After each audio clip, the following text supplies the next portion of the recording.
and then it kind of rolled a little bit from there, and we didn't quite get the grips with it at certain points. And then the way we bounced back second half, I was really pleased with the reaction in a tough situation, and nearly got something from the game.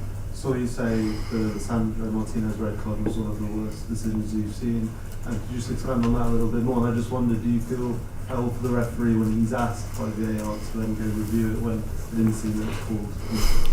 No, because you still can, if he sees it, we've seen it before, and go to the screen and say, oh, actually it's not. So the arm in the face of Lisandro to start with, he gets an arm in the face, so he's kind of off balance and they're kind of off grappling. He almost just goes to touch him and grab his shirt, and he ends up catching his ear and touches the back of his ear, and the bobble comes out, and you get a red card for it. It's not aggressive, there's no jolt, there's no tug, there's no sudden movement. He kind of touches it and glances through it, and just got to be careful where the game's going if we give him red cards for that. But then you can do two arms in the face, the red card, and the first goal, and that's deemed all right. So it's a shocking decision, absolutely shocking decision.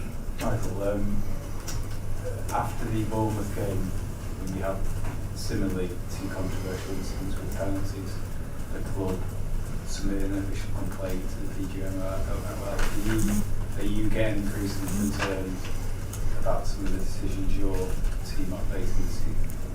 Yeah, I don't want to go into too much about other decisions. I think it's just about tonight for that one. That two decisions for me. You know, the first one, if you overturn it, you're looking at a goal. It's a massive moment to be.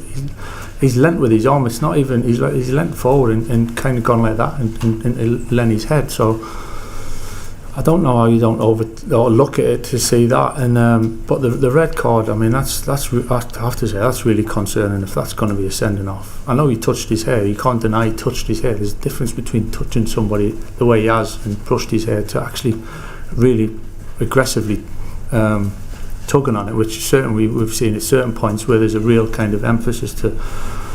It's really concerning, I have to say. Because that'll be passed as bad That's my problem, exactly, yeah. Sam?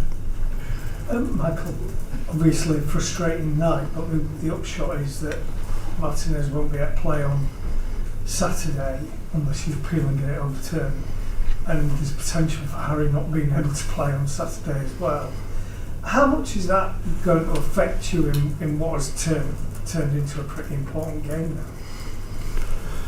Yeah, it's an important game. I think when the dust settles from tonight, I think we're in a decent position. You know, we've got a lot to play for, so we'll make the most of it. If whatever players are available after this, hopefully Leeds is still available. I think certainly that he should be after that.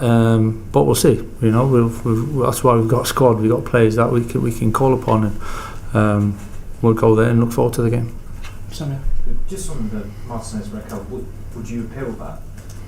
I'm going to have to obviously discuss it, but I think it's a bad decision, so we'll have to see. And then just on a separate note, Manuel Ugarte, I know you've got limited options in midfield, but unfortunately that's 10 starts this season, 1 win, there's been 6 defeats. Sounds like some of the supporters were becoming impatient within the first. I mean, is that a big concern for you, his form in general?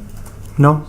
I think when he's played since I've been here, whatever's gone on before has gone on before. It's not for me to comment about that one. But since I've came, when he's played and he's came on and he's been fine. I think tonight was a tough game, not just for Manu. I think it was just one of those games where it was a tough night. I actually thought, especially when we went down to 10 men, he's really important and he done a lot of covering for other players to be able to attack. So actually I thought he done well, especially as the longer the game went on.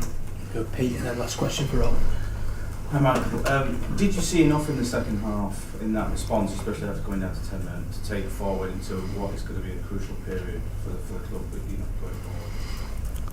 Yeah, but I have to say, whatever happened tonight, it's not going to suddenly change my opinion on what we are as a team.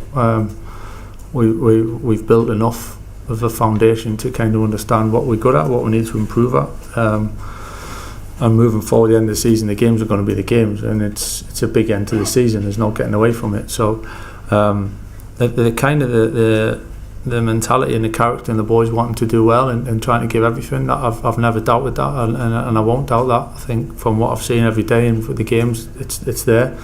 We can certainly improve at certain things. So I'm not saying that, but the boys are desperate to do well and desperate to improve, and we've done a lot of good things so far. We need